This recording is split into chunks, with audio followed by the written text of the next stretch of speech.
ഈ കാണുന്ന പുഴയുടെ സൈഡായിട്ട് നല്ലൊരു റിസോർട്ട്, അതും നല്ല പ്രൈവസി ഉള്ള ഏരിയയിൽ അത്യാവശ്യം സ്വിമ്മിംഗ് പൂളും എല്ലാ ഫെസിലിറ്റിയോട് കൂടിയിട്ട് റിസോർട്ട് കേട്ടോ. അപ്പൊ ഈ പുഴയുടെ സൈഡിലുള്ള വ്യൂ മാത്രം മതി ഇവിടെ അടിച്ച് പൊളിക്കാട്ടോ. ഒരു ഡേ നൈറ്റ് ഒക്കെ എടുത്ത് കഴിഞ്ഞാൽ തകർക്കാൻ പറ്റിയ ഏരിയ ആണ്. അപ്പോൾ അതാ കാണുന്ന പോലെ ഒരു നല്ലൊരു പൂളും ഫ്രണ്ടിൽ തന്നെ വന്നിട്ടുണ്ട് കേട്ടോ. അപ്പോൾ ഇവിടെ മൊത്തത്തിൽ 5 AC റൂംസ് ആണ് വരുന്നിട്ടുള്ളത്. ഏകദേശം 16 പേർക്കോളം സ്റ്റേ ആവുന്ന രീതിയിലുള്ള ഒരു അക്കോമഡേഷനും കാര്യങ്ങളൊക്കെ ഉണ്ട് കേട്ടോ. അപ്പോൾ അതെ മുറ്റത്തായിട്ട് ഒരു ഊഞ്ഞാലും കാര്യങ്ങളൊക്കെ കൊടുത്തിട്ടുണ്ട്. അതുകൂടാണ്ട് ഈ ഒരു പുഴയിലേക്ക് ഇറങ്ങാനുള്ള ഒരു എൻട്രൻസ് ഈ ഭാഗത്തായിട്ട് വന്നിട്ടുണ്ട് കേട്ടോ. അപ്പോൾ നല്ല വെൽ ഓർഗനൈസ്ഡ് ആയിട്ടുള്ളൊരു സ്റ്റേ ആണ്. ഒരു പാർട്ടിയൊക്കെ നടത്തണമെന്നുണ്ടെങ്കിലും ഒക്കെ അടിപൊളിയായിരിക്കും കേട്ടോ. അപ്പോൾ അത് ഈ കാണുന്ന പോലെ പുഴയുടെ സൈഡിൽ നിന്നുള്ള കാറ്റൊക്കെ കൊണ്ട് റിവർ വ്യൂ ഉള്ളൊരു റൂമാണ് ഈ കാണുന്നത്. അപ്പോൾ അത്യാവശ്യം സ്പേഷ്യസ് ആയിട്ടുള്ള ബെഡും കാര്യങ്ങളൊക്കെയാണ്. TV യൂണിറ്റും ഫുൾ AC കാര്യങ്ങളൊക്കെയാണ് കേട്ടോ. അറ്റാച്ച്ഡ് ടോയ്ലറ്റും കാര്യങ്ങളും വന്നിട്ടുണ്ട്. അപ്പോൾ അത്യാവശ്യം എല്ലാ സൗകര്യങ്ങളും നല്ല നീറ്റായിട്ട് കൊടുത്തിട്ടുള്ള ബെഡ്റൂംസ് ആണ് വന്നിട്ടുള്ളത്.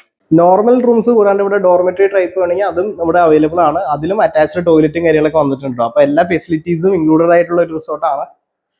അപ്പോൾ ഇവിടെ പാർട്ടി ഡൈനിങ്ങിന് പറ്റിയ ഒരു വലിയ ഡൈനിങ് സ്പേസ് തന്നെ വന്നിട്ടുണ്ട്. ഒരു കിച്ചണൊക്കെ ഇതിൻ്റെ ഒപ്പം ഇൻക്ലൂഡഡ് ആണ്. അപ്പോൾ ഡൈനിങ്ങിന്റെ സമയത്തായാലും നല്ല കാറ്റും വെളിച്ചമൊക്കെ ആയാലും നല്ല റിവർ സൈഡ് വ്യൂവും കാര്യങ്ങളൊക്കെ വന്നിട്ടുണ്ട് കേട്ടോ. റിസോർട്ടിന്റെ പേര് റിവർ റോക്ക് റിസോർട്ട് എന്നാണ്. ലൊക്കേഷൻ വന്നിട്ടുള്ള കാഞ്ഞിരപ്പള്ളി, അതായത് ഡ്രീം വേൾഡിന്റെ അവിടുന്ന് ഒരു 1/2 കിലോമീറ്റർ മാറിയിട്ടാണ് ചാലക്കുടി അതിരപ്പള്ളി റൂട്ടിലാണ് കേട്ടോ. അപ്പോൾ ഈ റിസോർട്ടിൽ സ്റ്റേ ചെയ്യാൻ താല്പര്യമുള്ളവർക്ക് ഡയറക്റ്റ് അതിന്റെ ഓണറെ കോൺടാക്ട് ചെയ്തിട്ട് ബുക്കിംഗ് ചെയ്യാവുന്നതാണ്. ഓണർ നമ്പർ ഡിസ്പ്ലേയിൽ കൊടുത്തിരിക്കാം. അപ്പോൾ വിളിച്ചോ ബുക്ക് ചെയ്തോ നിങ്ങളുടെ ഡേയ്സ് അടിപൊളിയാക്കട്ടോ. വെക്കേഷൻ ഒക്കെ വരുന്നേ തകർക്കട്ടോ. അപ്പോൾ അടുത്ത വീഡിയോ വരെ ബൈ.